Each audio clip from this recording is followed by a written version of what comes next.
সোনার হেসেল নিয়ে আজ পূর্ব পুটিয়ারিতে সুস্মিতা রায় আজকে আমাদের সঙ্গে থাকবেন। সুস্মিতাদি কি রান্না করে, কি হয় সুস্মিতাদের হেসেলে, সেটা জানতেই পূর্ব পুটিয়ারিতে আজ চলে এসেছি। আর আমার সঙ্গে আপনারাও আছেন, আমি স্মৃতি রয়েছি প্রত্যেক দিনের মতো আজও আপনাদের সঙ্গে। আসুন দেখি দিদি কি করছে। তুমি নিশ্চয় অপেক্ষা করছো আমাদের জন্য।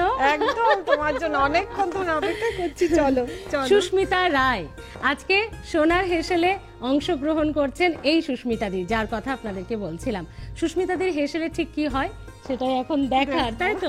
চলো চলো এসো।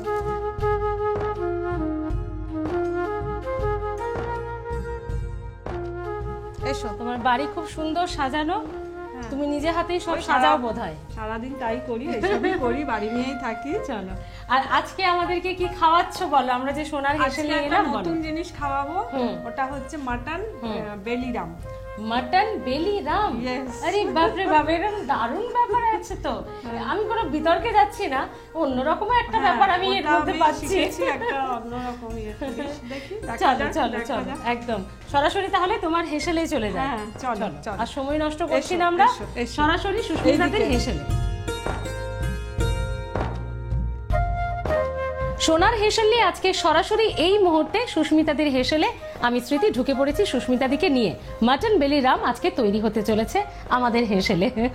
আর এটা করতে প্রথমে মাটনকে ম্যারিনেট করতে হবে, তুমি গল্পে গল্পে বলছিলে। কিন্তু সুস্মিতাদি, ম্যারিনেট তো করব, কি কি দিয়ে করব, অর্থাৎ ইনগ্রেডিয়েন্টস কি তোমার এই সুন্দর একটা যে রেসিপি, যে নাম মাটন বেলিরামের, সেই ইনগ্রেডিয়েন্টস গুলো বলতে হবে তো একটু দর্শকদের, সেটা একটু বলে নাও।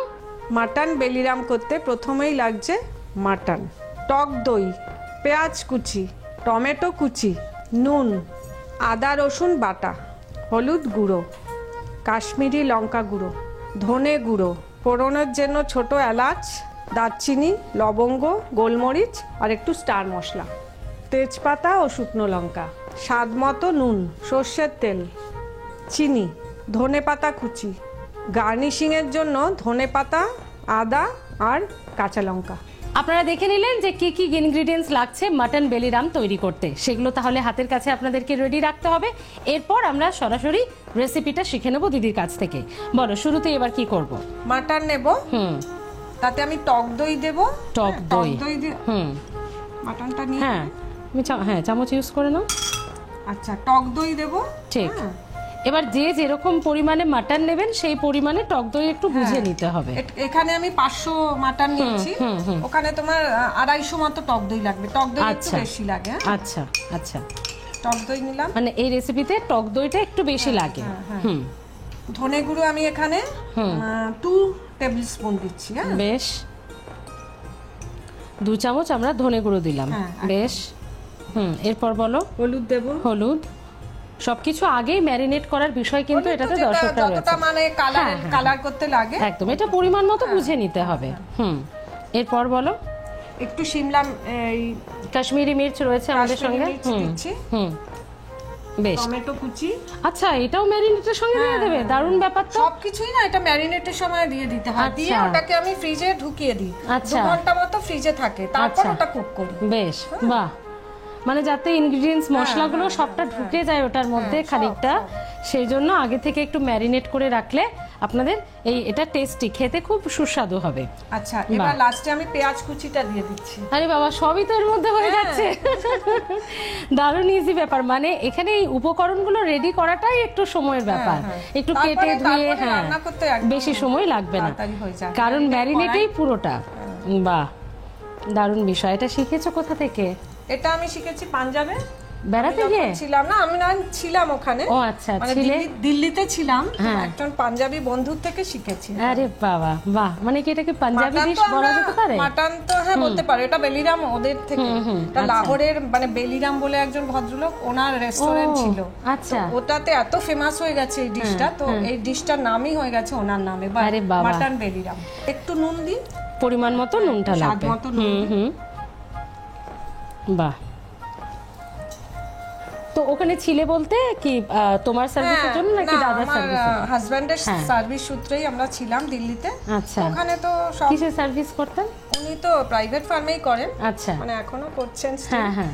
তো তখন ওখানেও দিল্লিতে একই, ছিলাম, আচ্ছা হ্যাঁ। তো আচ্ছা, তখন ওখানকার লোকাল লোকদের সাথে তো বন্ধুত্ব করতেই ঠিকই হয়। ঠিকই। তো আমার বন্ধুর নাম বিমলা, হ্যাঁ। ওকে খুবই মিস করি।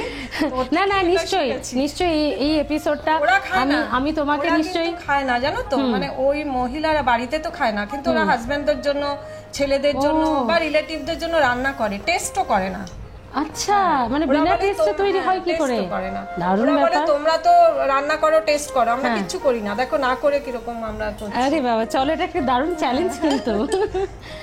ঠিক আছে, এটাকে 2 ঘন্টা ফ্রিজ তো ম্যারিনেট হয়ে এবার গেছে। মোটামুটি আমার হয়ে গেছে, এবার এটাকে আমি জাস্ট ফ্রিজে রেখে দেবো একদম। at least 2 hours।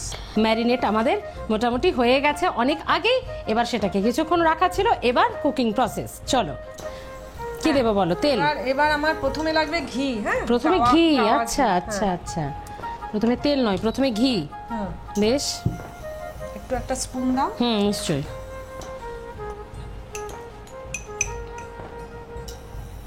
আমরা ঘি দিয়ে দিয়েছি, গরমও হয়ে গেছে ঘি, এরপর কি ফোড়ন দেবে বলো? এরপর আমি তেজপাতা দেবো, তেজপাতা দেবে। দুটো শুকনো লঙ্কা দেবো। হ্যাঁ তেজপাতা নাও, হ্যাঁ শুকনো লঙ্কা দুটো। হ্যাঁ, দুটো দাও। আচ্ছা, দুটো শুকনো লঙ্কা। একদম।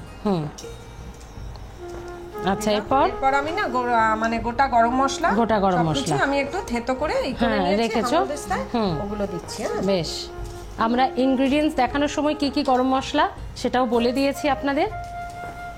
আচ্ছা, একটু আমি নাড়িয়ে নাও, হ্যাঁ, নালে ধরে যাবে। গরম মশলার ঘিয়ের এই দুটো স্মেল একদম আলাদা, দেখো। ভীষণ সুন্দর গন্ধ হ্যাঁ, বেরোচ্ছে সুন্দর already। মানে দারুণ ব্যাপার থাকে একটা, কিন্তু এই দুটো স্মেলই আলাদা। আচ্ছা, একটু বেশ গরম হয়ে এসছে। এবার আমি দেব পেঁয়াজ কুচি। পেঁয়াজ কুচো, আমরা কিছুটা পেঁয়াজ ম্যারিনেটে রেখেছি, আর কিছুটা ভাজা ভাজবো। বেশ, আচ্ছা, এই পেঁয়াজটা কি দিদি লালচে লালচে করে ভাজা নাকি? হ্যাঁ, একটু হালকা গোল্ডেন করলেই ভালো। হ্যাঁ, একটু হালকা গোল্ডেন, একটু হালকা লালচে, সেই ভাজাটা পর্যন্ত কিন্তু একটু নাড়াচাড়া করতে হবে। আর এই রান্নাটাতে পেঁয়াজ বোধহয় একটু বেশি লাগে, মানে একটু বেশ। পেঁয়াজ বেশি লাগে। হ্যাঁ, আমি দেখলাম তাই। তুমি ম্যারিনেটের সময়ও? এটাও দেবো আর এটাতেও দেবো। এটা যেই একটু ভাজা হয়ে যাবে, হ্যাঁ, ম্যারিনেটেড এটা দিয়ে দেবো। একদম। তুমি ম্যারিনেট করার সময়ও অনেকটা পেঁয়াজ দিলে, আবার ভাজার সময়ও অনেকটা। আমি একটুখানি এই পেঁয়াজ ভাজার সময় না একটুখানি চিনি দিই, একটু চিনিটা দেবে। বেশ, স্লাইট আমি চিনি, একটু হ্যাঁ, চিনি দিই। এটা কালারও হয়, আবার একটু স্বাদে। একদম। তাহলে আমি রান্না করতে জানি। জানি আমরা। না, আমার একটু নিন্দে আছে আমাদের অফিসে, অনেকে বলে আমি রান্না টান্না পারি না, অথচ সোনার হেসেল করতে সবাই আমি পারে, দিদিদের অত কাছে কিছু আসি। সবাই সবার মতো পারে। আমাদের শিখে নিতে হয়, কি বলো? হ্যাঁ, হ্যাঁ, তুমি কি বিয়ের আগে সব জানতে বলো? কিচ্ছু জানতাম না, কিচ্ছু জানতে না। আমি কিচ্ছুই জানতাম না। আচ্ছা, দিদি বিয়ে হয়েছে কত সব বছর? আমি এই বাড়িতে এসে শিখেছি। আরে বাবা, মায়ের তাহলে কাছে। দাদা খুব ভালো বলতে মায়ের হবে। কাছে, একদম বাড়িতে মানে আমার শাশুড়ি মা? মায়ের কাছে ওরে সব বাবা, শিখেছি। বাহ বাহ। সব শিখেছি, আচ্ছা কিচ্ছু জানতাম না। আচ্ছা, উনি এখনো আছেন নাকি? না, উনি নেই। ওহো, এটাই আর কি। যাক, তোমার মনে পড়ে কিন্তু এগুলোর হ্যাঁ, সময়। ভীষণ। হ্যাঁ, এটা আবার দিয়ে দাও। এবার আমার ভাজা হয়ে গেছে মানে পেঁয়াজটা। এবার আমি ম্যারিনেটেড মাটনটা দিয়ে দিচ্ছ।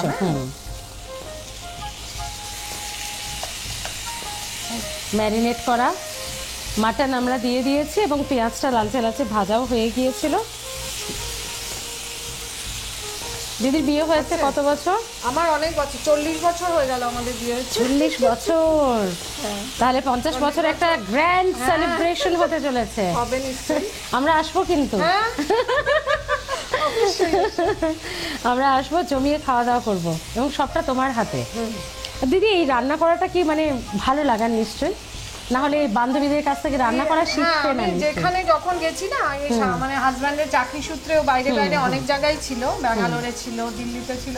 তো যেখানে যেখানে গেছি ওখানে লোকাল লোকদের সাথে মিশেছি, আর ওদের রান্না শিখেছি। সাউথ ইন্ডিয়ান প্রচুর আমি রান্না জানি। আরে বাবা, ইডলি, ধোসা, সাম্বার, মানে একদম ওদের সব, স্টাইলে, আচ্ছা, মানে আচ্ছা। আজে বাজে না কোনো। ঠিক, এইটা যদি শখ না থাকে আর এইটা যদি ইচ্ছে না থাকে না, ওদেরটা তাহলে পুরো শেখা রান্নাটা যায় না। শিখেছি, ওদের ভাষা শিখেছি, এবং আমার ছেলেও সব ভাষা জানে। আহা, বাহ। সাউথে গিয়েও তামিল শিখেছে, কানাডা শিখেছে, হ্যাঁ, আমিও জানি। ভাষাটা ভীষণ হ্যাঁ, কঠিন। ভাষাটা ভীষণ ভালো লাগে, ভীষণ interesting। কঠিন, হ্যাঁ। আর আমি যেই বয়সে গেছি তখন এত তাড়াতাড়ি সব মানে আমি শিখে হ্যাঁ, হ্যাঁ। পাচ্ছি, এত মজা লাগতো প্লাস ওদের সাথে মিশে। কিন্তু বিয়ের পরে পরে এরকম যাওয়া একদম মানে আউট অফ স্টেট, সেটা তো তো একটু হ্যাঁ লেগেছেই। একটু লাগতো না? খুব একটা লাগেনি কেন, আমি বিয়ের আগেও বাইরে ছিলাম ও কানপুরে। আচ্ছা, সেই জন্য অ্যাডজাস্ট হয়ে গেছে আমার ব্যাপারটা। brought up কানপুরে। ও হ্যাঁ, আচ্ছা পুরোপুরি আমার বাবাও কানপুরে ছিলেন। আচ্ছা, চাকরি সেই সূত্রে। সূত্রে, হ্যাঁ, সেই সূত্রে আমরা না মানে 4 থেকে 10 অবধি মানে মাধ্যমিক আমার কানপুর থেকেই দেয়া। আচ্ছা, তারপর ওখানে আমি- জন্ম? না, আমার জন্ম কলকাতা। জন্ম কলকাতায়, কিন্তু বড় হয়েছে হ্যাঁ, ওখানে? হ্যাঁ। ওহো। তো কানপুর থেকে তারপরে আমি মাধ্যমিক দিয়ে কলকাতায় আসি। আচ্ছা, মানে সেই জন্য তোমার এই নর্থের বিষয়টাকে হ্যাঁ, অ্যাকসেপ্ট খুব করতে খুব একটা ইয়ে অসুবিধা না, হয়নি। অসুবিধা হয়নি। বাহ, এটা একটা খুব ভালো, কিন্তু আর অনেকগুলো রাজ্য ঘোরাও হয়ে গেছে এবার তোমার। একটু না এটা ঢেকে দেবো। হ্যাঁ নিশ্চয়ই নিশ্চয়ই, আমি ঢাকা দিচ্ছি তোমাকে। এবার আমরা এটাকে একটু ঢেকে দেব। হ্যাঁ, একটু কুকো। এই বাড়িতে আর কে কে আছে বলো? তোমার সঙ্গে কুক হতে হতে আমরা এখন- একটুখানি গল্প করি। হ্যাঁ, এখন বলতে গেলে আমি, আমার হাজবেন্ড, আমার ছেলে, ছেলের বউ। বাহ, আর আগে এক সময় তো অনেক লোক ছিল, মা ছিলেন, আমার দেওর, যা, ওর ছেলে। তো বিয়ের পরপর যে কিছু জানতে না, তারপর শ্বশুরবাড়ি এসে এরকম বড় ফ্যামিলি, কি বকাঝকা খেয়েছো? একদমই না, একদমই না। মানে মা, মানে কি বলবো, এক্সেলেন্ট মহিলা দেখো, ছিলেন উনি। মানে সব এখন খুব শিখিয়েছেন। মিস করো। হ্যাঁ, সব শিখিয়েছেন নিজে হাতে করে, আর আমি সব শিখে নিয়েছি। মানে এই না যে আমি শিখবো না, কেন শিখবো, মানে ভীষণ শিখে নিয়েছি যা উনি শেখাতে আচ্ছা, মানে চেয়েছেন। এই যে এই শিক্ষাটা নিজের শাশুড়ির কাছ থেকে পেয়েছো, ছেলের বইয়ের ক্ষেত্রে এটা মেনটেন করো? মানে তুমি নিশ্চয়ই চেষ্টা করবে যে তুমি এত ভালো একটা ও গাইডেন্স। মোটামুটি অনেক কিছুই জানে। আচ্ছা। আর যেগুলো জানে না আমি বলি, ও শিখে নেয়। ওর মধ্যেও ভীষণ ক্যাপাসিটি আছে, তাড়াতাড়ি চট করে শিখে না নেয়। হবে না, এরকম শাশুড়ি মার সঙ্গে অ্যাডজাস্ট করতে হবে তো। না না, ও ভীষণ মানে আমার ফ্রেন্ডলি, মানে আমার বন্ধুর মতো। আমরা ওইভাবেই মিশি। বাহ, খুব ভালো। এটা কিন্তু আজকের দিনে দেখা যায় না। টাইম দেয় আমাকে, সঙ্গ দেয়, খুব ভালো। মানে আমরা একদম। ঠিক আছি এখন। না না, টাচুট, ভালোই হোক সবকিছু। আচ্ছা, এই ছাড়া, রান্না করা ছাড়া, এটা যে একটা নেশা তোমার বোঝাই যাচ্ছে, সমস্ত রাজ্যে গিয়ে বান্ধবীদের কাছ থেকে শিখেছো। এছাড়া গান শুনতে, গান গাইতে? হ্যাঁ, গান মোটামুটি একটু চর্চা আছে, এখনো শিখি। ও আচ্ছা, বাহ, অনুষ্ঠান করিও, প্রোগ্রাম হ্যাঁ, কিছু? অনুষ্ঠান প্রোগ্রাম করি, রবীন্দ্র সদনে করি, হ্যাঁ। তারপর ওখানে বাংলা একাডেমিতে করি, ওখানে জীবনানন্দ সভা ওখানেও করেছি, হুম। অনেক জায়গায় করি। তাহলে এই সুযোগ তো ছাড়া যাবে না, একটা তো শুনতে ইচ্ছে করছে এবার। মানে হঠাৎ করে বললে আবার মুশকিল। আচ্ছা, তুমি একটু মনে মনে ভেবে নাও, তারপর আমরা একটু গল্প চালাই, একদম। তারপরে আবার না হয় একটু শেষের দিকে আমরা শুনবো। নিশ্চয়ই হ্যাঁ শুনবো, দু হ্যাঁ। লাইন নিশ্চয়ই হ্যাঁ শুনবো। নিশ্চয়ই। একটু নেড়ে দিই।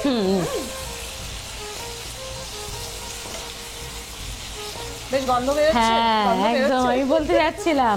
আর না, ঘি গরম মশলার একটা অন্যরকম গন্ধ থাকে, দেখবে রান্নার যে কোনো রেসিপিতে। একটু হবে, একটু হোক, একটু হোক, আর একটু কুক হবে, একদম। নরম হবে। আর এটা হতে হতেই আমরা একটা ছোট্ট ব্রেক নিই।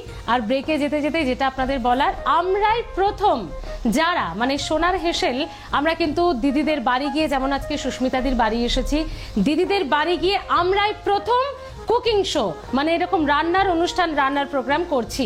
আপনারা কুকিং শো তো হাজারো দেখেছেন প্রত্যেকটি চ্যানেলে, অনেক অনেক এখন ডিজিটালিও, কিন্তু বাড়ি গিয়ে পুরো ইউনিট নিয়ে এভাবে কুকিং শো সকলের সামনে তুলে ধরা, সেটা R+ গোল্ড এবং সোনার হেসেল, অর্থাৎ আমরাই প্রথম। এটা খুব গর্বের সঙ্গে আমি বলি। আচ্ছা, এটা ভালো লাগে না বলো? তোমাদের ধরো সময় হয় না, আবার স্টুডিওতে যাওয়া, এ করা, ডেট পাওয়া, তার থেকে আমরাই পুরো চলে আসি। বিরাট ব্যাপার। আর আমাদের নিয়ে কিছু একটা হচ্ছে, এটা তো খুবই ভালো লাগে। একদম। আমরা সুস্মিতাদির হাতে আজকে এই রেসিপিটা শিখে নিলাম। তুমি একটু ঢাকনাটা খোলো দেখি, টকবক করে ফুটছে। অলমোস্ট হয়ে আসছে। একটু না আমি এটার মধ্যে জল দেবো, জানো? হ্যাঁ হ্যাঁ, ঠিক ঠিক, একটু জল দেবো। একটু হালকা জল দিতে হবে। আমি দিয়ে দিই, একদম। ব্যাস। আচ্ছা, আর দর্শকদের বলে রাখি, দিদি কিন্তু এটা পুরোটাই ঘি দিয়ে করলেন।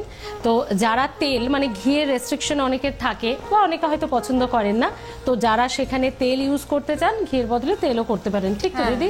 হ্যাঁ, এবং যেহেতু প্রায় এটা মানে হয়েছে। পাঞ্জাবি ডিশ তো, ওরা ঘিতেই করে, তেলটা ইউজ কম করে। ঠিক, সে কারণে তো যেটা যেরকম মানে চয়েস ইজ ইওর, সেটা আপনারা ঠিক করে নেবেন। এবার আর প্রসেসে কি বাকি আছে বলো তো এবার আমি রেসিপিতে? এটা গার্নিশ করব।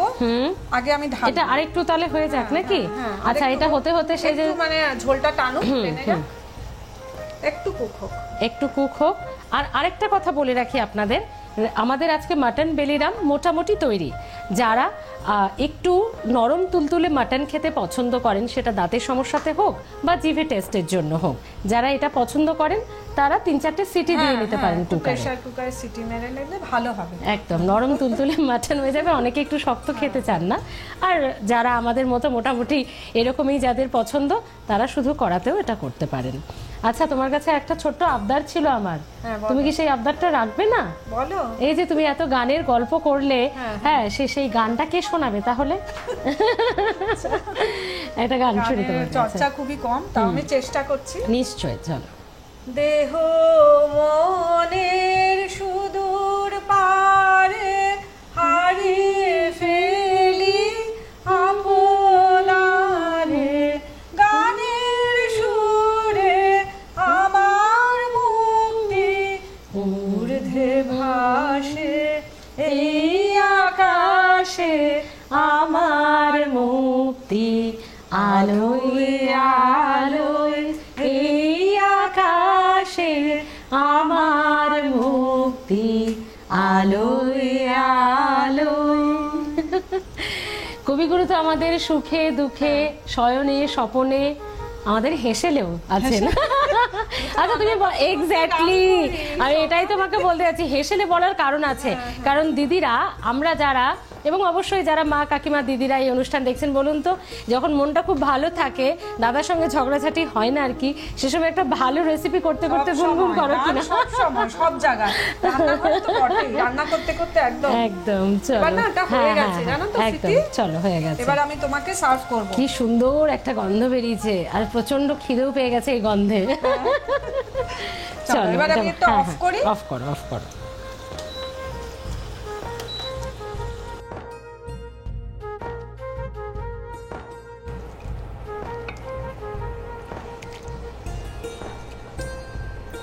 একদম সুন্দর গন্ধ বেরিয়েছে, রান্নাটাও সুন্দর হয়েছে।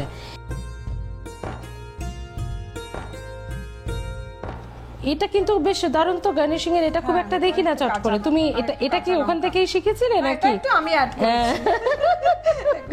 এই হচ্ছে বাঙালি, মানে সবকিছু পাঞ্জাবিদের কাছ থেকে নেব নাকি? আমি যখন করছি তখন আমারও কিছু অন ক্রিয়েটিভিটি থাকবে। যেমন ওরা চিনি দেয় না একদম, আমি ও, ওরা চিনি দেয় না, ওরা হ্যাঁ তো চিনি ঠিক দেবে ঠিক না ঠিক একদম। ঠিক ঠিক, এই একটু সাজিয়ে দিলাম। হ্যাঁ।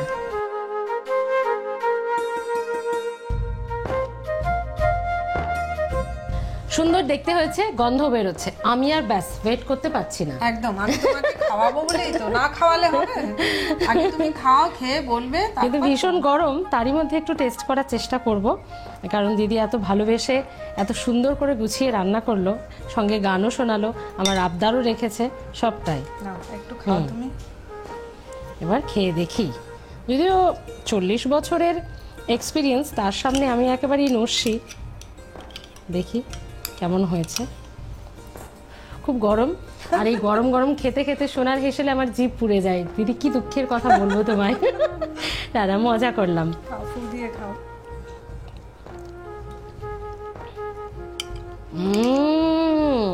সত্যি একটা অন্যরকম মাটন, একদম অন্যরকম মাটন এটা।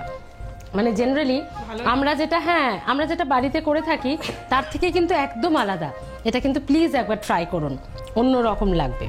তো দিদি, তোমার বাড়িতে এলাম, রান্না শিখলাম, সবাইকে দেখালাম, কিন্তু এরপর আমাদেরও তো তোমাকে কিছু ভালোবাসার উপহার দেওয়ার বাকি আছে।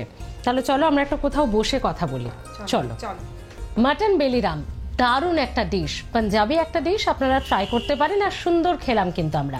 এবার উপহার দেওয়ার পালা। পিঠে বিলাসীর তরফ থেকে তোমার জন্য উপহার। এটা, এই ভাউচারটা নিয়ে গিয়ে তুমি তোমার ছেলে, বৌমা, দাদা, ধরো এটা তোমার উপহার তো, বাহ, দাদা সবাইকে নিয়ে গিয়ে, একবারে পুরো পরিবার নিয়ে গিয়ে খেয়ে আসবে। বাহ, ফোন করে যাবে, হ্যাঁ। আর 1 মাসের মধ্যে যাবে। ঠিক আছে, সবাইকে নিয়ে যাব। Thank you, thank you. এখানেই শেষ নয়, দাঁড়াও, তুমি আরো থ্যাংক ইউ বলতে বলতে হাঁপিয়ে যাবে। আরো একটা উপহার তোমার জন্য, এটা তোমার কাজে লাগবে খুব, এবং অবশ্যই সেটা এই যে এতগুলো উপহার পাবে, পেয়ে কেমন লাগবে সেটাও নিশ্চয়ই তোমার কাছে আমরা জানতে চাইবো। হ্যাঁ, একটু পরে। খুব দরকারি জিনিসটা দিলে খুব ভালো। আর এই যে তুমি খেতে খাওয়াতে ভালোবাসো সকলকে, হ্যাঁ, তার জন্য তোমার খুব কাজের একটা জিনিস, রান্নাঘরের জিনিস, মশলা। আর প্লাস গোল্ড এবং সোনার হেসেলের পরিবারের তরফ থেকে Thank you, তোমার thank জন্য you. প্রচুর মশলা রয়েছে। অনেক ধন্যবাদ। তোমার জন্য আরো কিছু উপহার রয়েছে আমাদের তরফে, অর্থাৎ সোনার হেসেলের পরিবার এবং আর প্লাস গোল্ড পরিবারের তরফ থেকে, যার মধ্যে বাসমতি রাইস রয়েছে, সুজি রয়েছে, বেসন রয়েছে, আটা রয়েছে, কত কি সব দেখতে পাচ্ছি, দারুণ, খুব কাজের জিনিস, প্রত্যেকটা জিনিস ভীষণ লাগে আমার। একদম। Thank you. খুব ভালো লাগলো দিদি, এরকমই হাসি খুশি থেকো, খুব ভালো থেকো। দারুণ। আবার দেখা হবে। আজকে সুস্মিতাদের বাড়ি থেকে আমরা বিদায় নিচ্ছি, তবে এরপর কি নেক্সট এপিসোড আপনার বাড়ি আপনার হেসেলে। আর আমরাই প্রথম যারা কিন্তু এই সোনার হেসেলের এই ধরনের অনুষ্ঠান অর্থাৎ দিদিদের বাড়ি বাড়ি গিয়ে একেবারে তার হেসেলে ঢুকে তার হাতের রান্না দেখাচ্ছি সকলকে। তাহলে এই সুযোগ একেবারে মিস করবেন না। কি করতে হবে? ফোন করতে হবে। অংশগ্রহণের জন্য আজই আমাদের ফোন করুন 9836323248। এই নাম্বারে সরাসরি ফোন করুন। সকাল 10টা থেকে সন্ধ্যে 6টার মধ্যে ফোন করলে ভালো হয়। কিছু ক্রাইটেরিয়া আছে, সেটা মোটামুটি মিলে গেলেই আমরা ডেট ফিক্সড করে আপনার বাড়ি পৌঁছে যাব। আমাদের ঠিকানাটাও দেখে নিন। আমাদের ঠিকানা সোনার হেসেল আর প্লাস গোল্ড, 27 নম্বর Mirza Ghalib street, 3rd floor, Kolkata 16। আমাদের ফোন নাম্বার, ঠিকানা সবকিছুই জানিয়ে দিলাম আপনাদের। তাহলে দেখা হচ্ছে নেক্সট এপিসোডে আপনার বাড়ি আপনার হেসেলে। আজ এ পর্যন্তই, টাটা।